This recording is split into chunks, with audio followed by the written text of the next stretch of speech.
بسم اللہ الرحمن الرحیم۔ آج کی ادب کی مجلس میں ادب اور اختلاف رائے کے حوالے سے بات کریں گے۔ سامعین، زیادہ ادب ہے، خیر اللہ ہے۔ علامہ طیب صاحب رحمۃ اللہ علیہ فرماتے ہیں کہ ادب ایک بنیادی چیز ہے۔ ادب اور تعدب بڑھتا جائے گا، اسی حد تک انسان کا دین قوی ہوتا جائے گا، اور جس قدر بے ادبی، گستاخی، جرت اور جسارت اور بے باکی بڑھتی جائے گی، انسان دین سے ہٹتا جائے گا۔ خواہ ہو یا عمل، ان میں شریعت نے آداب کی رعایت رکھی ہے۔ مثلاً قرآن کریم میں ارشاد فرمایا گیا کہ اے ایمان والو، نبی کریم صلی اللہ علیہ وسلم کی مجلس مبارک میں بیٹھ کر بلند آواز سے گفتگو مت کرو، اپنے آوازوں کو پست کرو، اور ایسی آواز نہ ہو کہ نبی اکرم صلی اللہ علیہ وسلم کی آواز سے بڑھ جائے، ورنہ اس کا نتیجہ یہ ہوگا کہ تمہارے اعمال حبط ہو جائیں گے، نہ اس پر اجر مرتب ہوگا نہ ثواب۔ حدیث میں ہے، حضرت عمر رضی اللہ تعالیٰ عنہ خلقی طور پر بلند آواز اور جہری الصوت تھے۔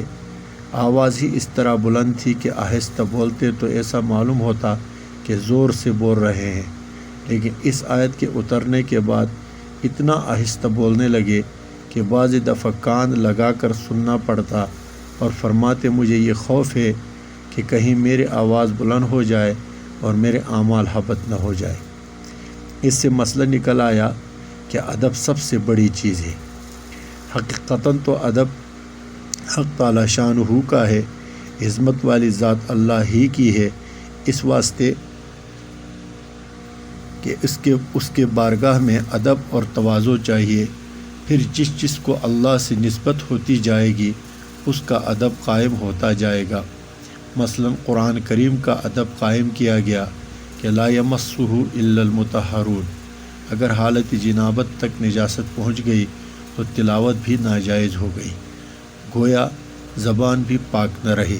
یہ قرآن کا ادب سکھلایا گیا۔ اس کلام کی نسبت اللہ کی طرف ہے جس کا نام کلام اللہ ہے۔ اللہ کا ادب ضروری ہے تو اللہ کے کلام کا ادب بھی ضروری ٹھہرا۔ حالانکہ قرآن کریم جو ہمارے ہی ہاتھوں میں ہے، یہ کلام اللہ نہیں ہے، یہ تو کاغذوں کا مجموعہ ہے۔ جو حروف و نقوش لکھے ہیں، یہ کلام کی علامات ہے۔ کلام وہ ہے جس کا تکلم کیا جائے، پھر وہ حروف اور نقوش جن کاغذات میں درج ہے، انہیں بھی بے وضو ہاتھ لگانے سے منع کیا گیا۔ وہ کاغذات جس جلد میں سی لیے جائے، وہ بھی واجب التعظیم بن جاتی ہے۔ حقیقت میں یہ کلام کا ادب بتلایا گیا، لیکن جو چیزیں اس کی طرف منسوب ہوتی گئی، ان کا ادب بھی واجب ہوتا چلا گیا۔ کلام کی وجہ سے نقوش، اور نقوش کی وجہ سے کاغذ اور جلد، درجہ بدرجہ سب کی تعظیم ضروری ٹھہرتی گئی۔ اگر ادنا درجہ بھی گستاخی ان میں سے کسی چیز کی جائے تو اعمال کے ضبط و حبط ہونے کا اندیشہ ہے، اس لیے کہ بے ادبی کے ساتھ دین قائم رہ نہیں سکتا۔ اس طرح جب اللہ کا ادب واجب ہے تو بیت اللہ کا ادب بھی واجب ہو گیا۔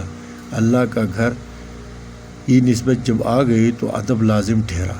حالانکہ حق تعالی شانہ چیز اور جسم و مکان سے بری ہے، لیکن نسبت جب آتی ہے کہ وہ تجلیات ربانی کا مرکز ہے تو اس گھر کا ادب ضروری ہو گیا۔ جب بیت اللہ کا ادب واجب ہوا تو جس مسجد حرام میں بیت اللہ واقع ہے، وہ مسجد بھی واجب التعظیم ہو گئی، اور اس درجہ بابرکت بن گئی کہ اگر ایک نماز یہاں پڑھی جائے تو 1,00,000 نمازوں کا ثواب ملتا ہے۔ یہ اس نسبت کی برکت ہے۔ مسجد حرام جس محل میں واقع ہے وہ مکہ مکرمہ ہے، تو مکہ مکرمہ بھی واجب التعظیم ہو گیا اور اس کا ادب ضروری ہو گیا۔ اور مکہ مکرمہ واقع حجاز میں ہے، اور حجاز اور سارے عرب کا ادب واجب ہو گیا۔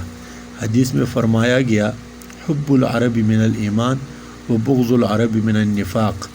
عرب سے محبت کرنا ایمان اور بغض رکھنا نفاق کی علامت ہے۔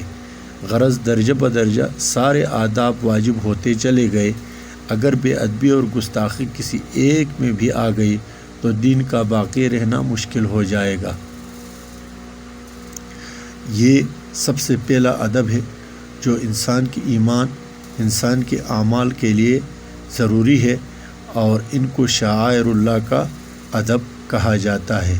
اللہ تعالی ہمیں شاعر اللہ کا ادب، جو چیز اللہ کی طرف منسوب ہے، ان سب کا ادب و احترام کرنے کی توفیق عنایت فرمائے۔ السلام علیکم ورحمۃ اللہ وبرکاتہ۔